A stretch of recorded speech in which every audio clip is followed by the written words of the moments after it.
Kamen Rider Wiki.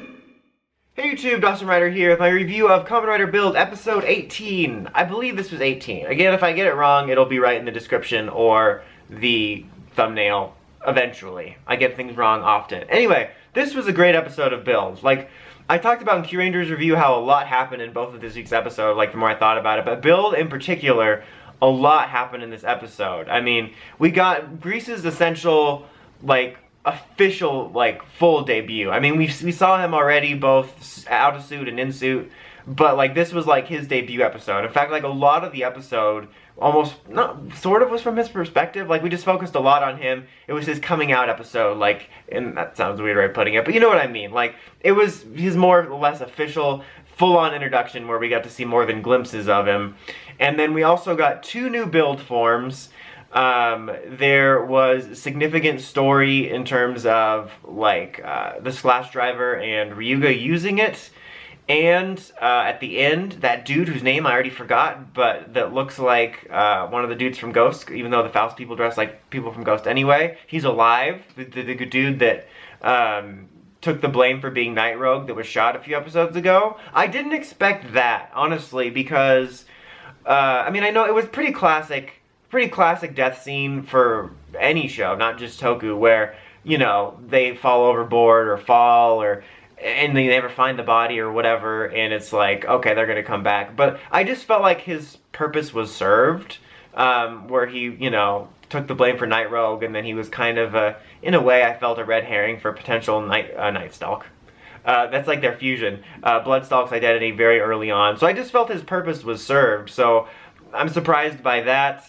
I feel like there's something else, too, I'm forgetting. Oh, we found out stuff about Grease, too. I guess let's talk about Grease, because like I said, it was all about Grease for a lot of this. I mean, he transformed 3 times in this episode. Apparently, like, they needed to get their money's worth from giving him a slower debut, but, like, he full-on, within, like, 7 minutes, did a full-on transformation sequence at the beginning, at the news station, and then before the last fight of the episode, so that was kind of needless. But, he, like, you know, got his full-on transformation debut. He fought Claws a little bit, and it was interesting because in the episode, he seemed to find something familiar about Misora. But then at the end, it appears to be revealed that the thing is familiar is he's a fan of her YouTube persona.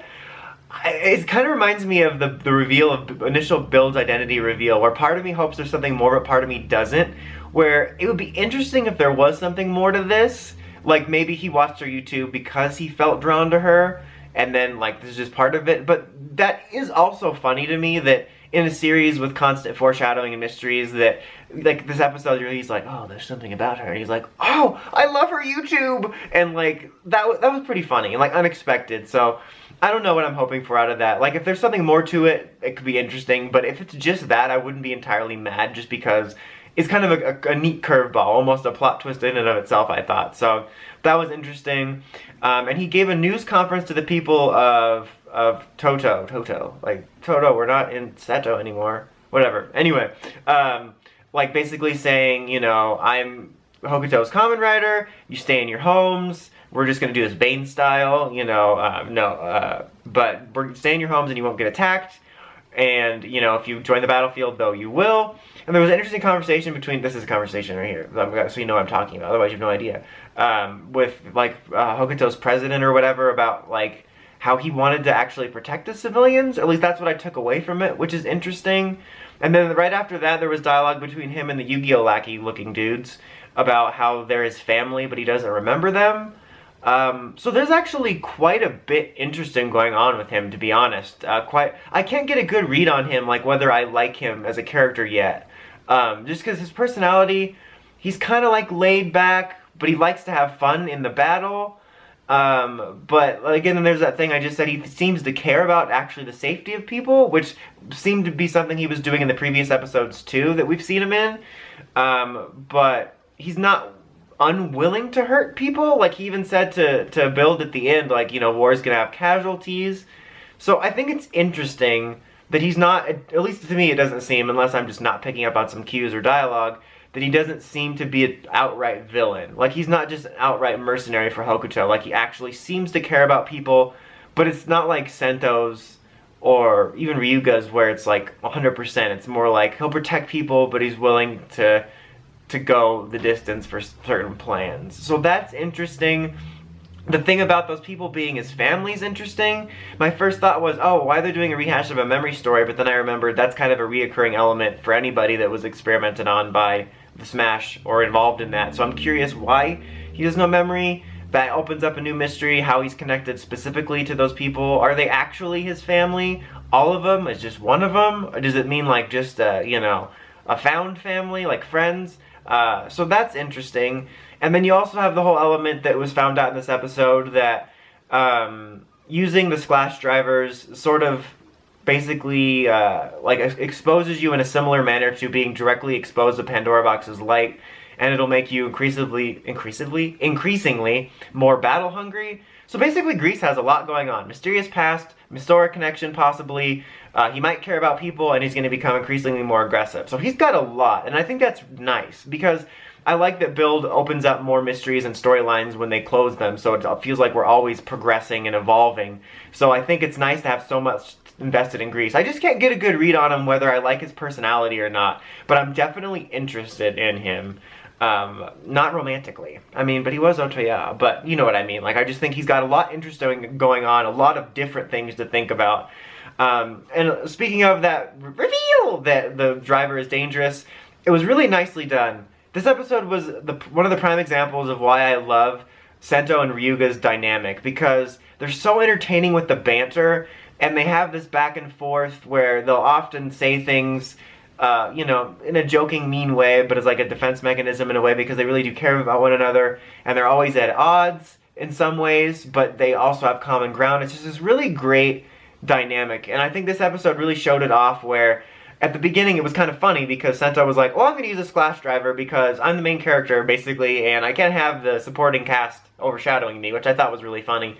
And then they listen into a conversation with Bloodstalk that he had on the phone about how exactly that, the driver will harm whoever uses it in this way. So he doesn't want Ryuga to go through that. I thought that was interesting, and then he tried to use it. I kind of wanted to see him transform into it, because you don't see stuff like that often, but he didn't get to transform into Claw's charge. But for some reason, I'm kind of curious if there's an exact reasoning why Ryuga is more susceptible, maybe, or more like able to use it. Maybe his hazard level's higher right now or something, I don't know.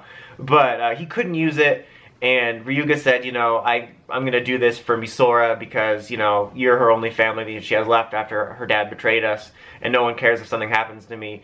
And I really like that for Ryuga's character, and it's kind of one of those things where, I mentioned last week, I do like the form, but I have problems with it, but it's becoming one of those cases similar to Mighty Brothers last year, where I'm kind of only okay with the form, but I become more endeared to it as a form I really like based on the storyline surrounding it.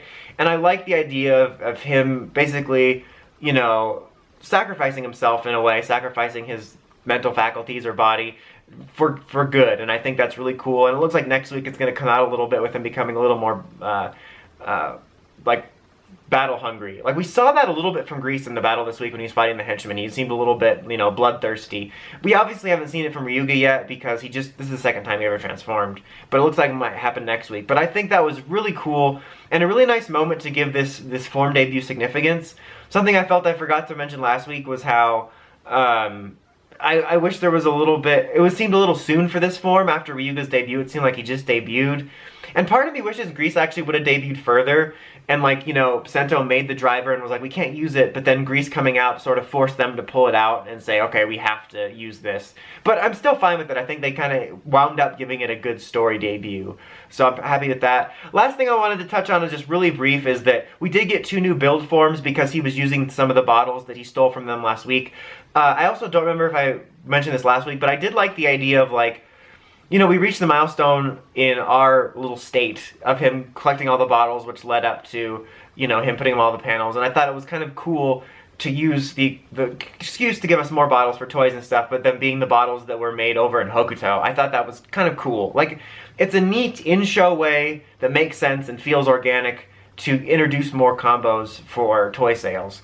But we got Phoenix Robot and Wolf smartphone, which is an amazing form. It's just two kind of amazing combo of like so ridiculous it's awesome, and he's got like a giant cell phone shield, and the finisher or one of them is like a bunch of apps circling with like a wolf shadow. It was really neat, and he used them both really quick, and then they got stolen back. I'm kind of disappointed that that happened so quickly, but still it was cool because he's like, yeah, I only brought your bottles, I'm not bringing mine, so like in case they get stolen, because he got Rider pinataed like 2 times and they got him back. But it was still cool, like it was a rapid fire debut, but as I mentioned previously, with forms like that, I don't need a huge story around, even though there actually was a bit of story around them. It's more like you need story for stuff like Rabbit Tank Sparkling or Cross Charge, Claws Charge, whatever. So yeah, like that made sense to me that it was rapid fire debut and it did have a bit of story, and I like the way it was done. Like, it's clearly like part of it is always the toy sales, but it didn't feel to me like, oh god, this is advertising. I mean, it did in a sense that I know it. I'm like arguing with myself right now, but I mean, it felt organic. It felt like something that would happen. That he's like, I brought these bottles, boom, I'm gonna use your best matches against you. I thought that was cool. Last tiny superficial thing I wanted to mention was we got to see Grease using regular bottles in the Splash Driver, and I just wanted to point out, I think it's interesting that it reminds me of how the Mock Driver functioned with stuff where as Drive using, like, you know, ability things created a physical manifestation, and it's the same case for Build where it creates a form, but his actually seems to create like just an outward physical ability, which kind of reminds me of the way Mox like used the power of it, but he didn't have any physical changes. I just thought that was interesting.